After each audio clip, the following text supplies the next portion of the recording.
ভাবে কাজ আগাচ্ছেন আমি খুবই আশাবাদী হয়েছি এবং আমার কাছে মনে হয়েছে ওনারা যেরকম একটা বিচার বিভাগের প্রতিষ্ঠার লক্ষ্যে কাজ করছেন বা স্বপ্ন দেখছেন এটা যদি সত্যি করা যেত তাহলে সম্ভবত আমাদের বিচার অঙ্গনে সমস্যা যা আছে সেগুলি আর থাকতো না কখনো।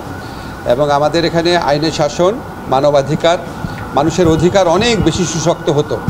তো ওনাদের কিছু সমস্যার কথা বলেছেন, আমরা ওনাদেরকে যথেষ্ট সাপোর্ট দিতে পারছি না, বিশেষ করে লজিস্টিক সাপোর্টের প্রবলেম আছে এবং এগুলি সত্ত্বেও ওনারা এত কষ্ট করে কাজ করছেন, এই জন্য কৃতজ্ঞতা জানিয়েছি।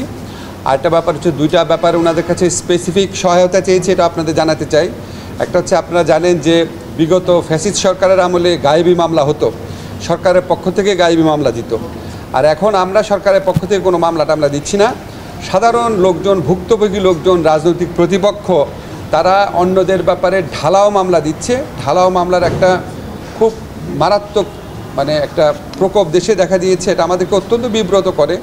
আমরা অনেক ধরনের আইনি সংস্কারের কথা ভাবছি, আইনি পদক্ষেপ নেওয়ার কথা ভাবছি।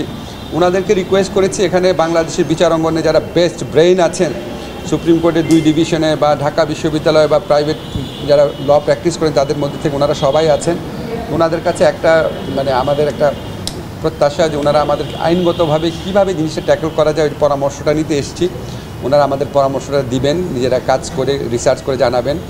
একটা ব্যাপারে আমরা নেক্সট যে উচ্চ আদালতে বিচারক নিয়োগ হবে সেটা আমরা একটা আইনের মাধ্যমে করতে চাচ্ছি এবং আইনের মাধ্যমে করার দাবি সমাজে বহুদিন যাবত আছে। 2008 সনে এরকম একটা আইন হয়েছিল, আমরা এটাকে আরও বেশি ওই আইনটা কিন্তু পরে আর আইনে রূপান্তরিত হয় নাই। বিগত ফ্যাসিস্ট সরকার এসে ওটাকে আর আইনে রূপান্তরিত করে নাই।